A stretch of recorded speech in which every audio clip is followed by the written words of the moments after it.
बिस्मिल्लाहिर्रहमानिर्रहीम। अस्सलाम वालेकुम व्यूअर्स, मैं हूं एहसन कुरैशी एडवोकेट। आज का जो हमारा लेक्चर है सीआरपीसी का लेक्चर नंबर 48 यानी कि 48, और जो टॉपिक है हमारा वो सेक्शन 200 सीआरपीसी को हम डिस्कस कर रहे थे। लास्ट वीडियो में हमने उसकी डेफिनेशन जो रेलिवेंट सेक्शन है 4(1)H को डिस्कस किया, और 200 सीआरपीसी जो रेलिवेंट सेक्शन है जिसके तहत इस्तगासा दायर किया जाता है उसको डिस्कस किया। आज हम जो फर्दर सेक्शन है 201 और 202 को भी देख लेते हैं, उसको हम कंप्लीट करने की कोशिश करेंगे, सेक्शन 201 और 202 को। अब 201 सेक्शन जो है उसके अंदर लिखा गया है कि अगर जब कोई शख्स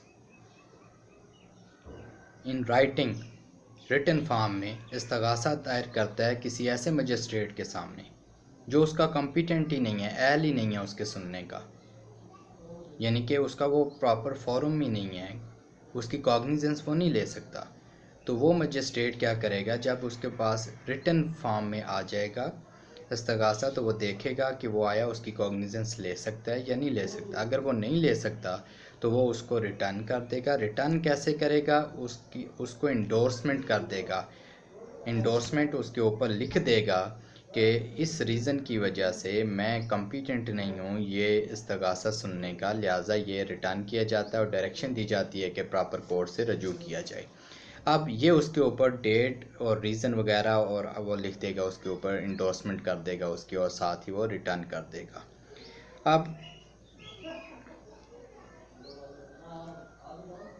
ये तो हो गया 201 का सबसेक्शन 1। सबसेक्शन 2 के अंदर लिखा गया है कि जहाँ ओरली बंदा आ जाता है किसी ऐसे, एक तो रिटन फॉर्म में उसने इस्तगासा दायर किया, उसने देखा मजिस्ट्रेट में मैं कॉम्पिटेंट नहीं हूँ, तो उसने इंडोर्समेंट करके उसको रिटर्न कर दिया और साथ डायरेक्शन दी कि प्रॉपर कोर्ट से रजू करें, मैं इसको नहीं सुन सकता।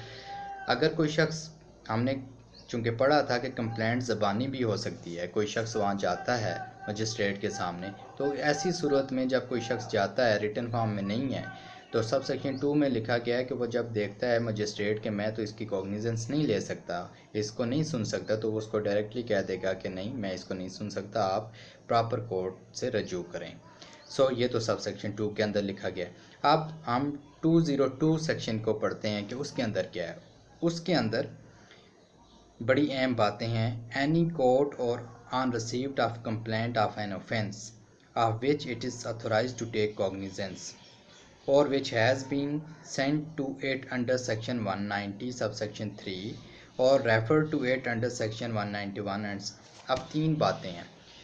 जब एक इस्तगासा दायर किया जाता है किसी ऐसी कोर्ट में जो उसका कॉग्निजेंस लेने का अहल है, या उसको किसी कोर्ट को वो इस्तगासा रेफ़र किया जाता है, जैसे हमने पढ़ा कि जब वो देखता है 190 के तहत के उसके अंदर लिखा गया 190 सब सेक्शन 2 के तहत कि जब वो अगर कॉग्निजेंस नहीं ले सकता तो वो उसको सेशन जज को फॉरवर्ड कर देता है। फिर सेशन जज जो है वो आगे मुतलका मजिस्ट्रेट को, जिसको जो है वो चाहे जो उसकी कॉग्निजेंस ले सकता है उसको वो रेफ़र करता है। तो वो ये कहता है कि अगर उसको इस्तगासा उसके सामने दायर किया गया जिसका वो कॉग्निजेंस ले सकता है डायरेक्टली, या उस अदालत या मजिस्ट्रेट को वो इस्तगासा रेफ़र किया गया है 191 और 192 के तहत, या वो फॉरवर्ड किया गया है अंडर सेक्शन 190, उसको भेजा गया है, फॉरवर्ड किया गया है, तीनों सूरतों में, या रेफ़र किया गया है, या 190 के सब सेक्शन 3 के तहत उसको भेजा गया है, या डायरेक्टली उसके पास दायर किया गया है, तो तीनों सूरतों में अगर वो ये समझे कि नहीं दूसरी पार्टी को प्रोसेस नोटिस करने से पहले इस पर इंक्वायरी करना ज़रूरी है, तो वो अपनी तसल्ली के लिए उस कार्रवाई को मुलतवी कर देगा, और उसके बाद इंक्वायरी के लिए या इन्वेस्टिगेशन के लिए वो क्या करेगा, person complaint and either inquire into case itself, या तो वो खुद इंक्वायरी कर सकते हैं उस मैटर की, और डायरेक्ट एनी इंक्वायरी और investigation to be made by any justice of peace, या कह सकता है ये फलान जस्टिस ऑफ पीस इसकी इंक्वायरी करेगा, या ये पुलिस ऑफिसर इसकी इंक्वायरी करेगा, या कोई शख्स इसकी इंक्वायरी करेगा। वो तीनों को, जस्टिस ऑफ पीस को भी कह सकता है, पुलिस ऑफिसर को भी कह सकता है, और किसी शख्स को भी नॉमिनेट कर सकता है, और ख़ुद भी वो इंक्वायरी कर सकता है। कब करेगा, जब वो तसल्ली करेगा इस चीज़ की तसल्ली के लिए कि ये केस बनता भी है या नहीं बनता, तो वो दूसरी पार्टी को नोटिस करें, यानी कि जो इल्ज़ाम अलैहा है जो इल्ज़ाम अलैहिम है उनको नोटिस करने से पहले या इल्ज़ाम अलैहा को नोटिस करने से पहले वो अपनी तसल्ली के लिए इंक्वायरी कर सकता है। उसका तीनों पुलिस ऑफिसर को भी कह सकता है, किसी शख्स को भी कह सकता है और जस्टिस ऑफ पीस को भी कह सकता है। अब किस लिए उनको कहेगा? छानबीन के लिए कि आया केस बनता भी है कि नहीं, सच और झूठ को अलग अलग करने के लिए, सच्चाई तक पहुंचने के लिए वो ऐसा करेगा। सो ये सब सेक्शन 1202 के 1 में लिखा गया है। इसकी प्रोवाइज़ो क्लास भी है। प्रोवाइज़ो क्लास ये है कि जब कंप्लेंट कोर्ट ने अगर फॉरवर्ड की है, कोर्ट कंप्लेनेंट है, जिसमें कोर्ट कंप्लेनेंट है, तो वहाँ जब तक वो उसको एग्जामिन नहीं करेगा उस वक्त तक जो है ये आर्डर इंक्वायरी के नहीं दे सकता। ये प्रोवाइजो क्लास में लिखा है, provided that save where the complaint has been made by a court no such direction shall be made unless the complainant has been examined on oath under the provision. जब तक 200 CRPC के तहत बरहलफ उसको examine नहीं किया जाएगा complainant को, उस वक्त तक डायरेक्शन पास नहीं की जाएगी। किस सूरत में? जब कंप्लेंट जो है वो फॉरवर्ड की गई है कोर्ट की तरफ से।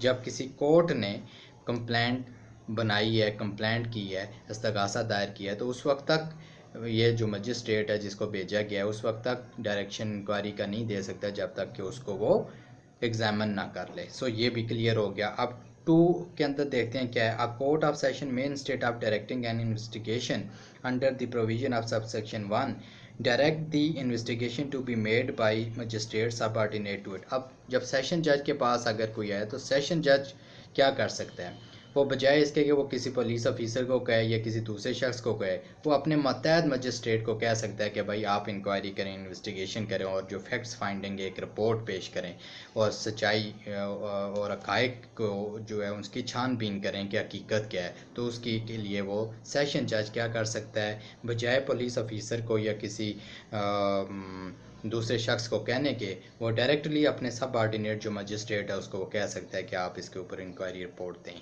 इंक्वायरी हेल्ड करें और उसकी रिपोर्ट दें, फैक्ट्स फाइंडिंग रिपोर्ट जिसको आप कह सकते हैं कि हक़ाइक़ क्या हैं उसकी रिपोर्ट पेश की जाए।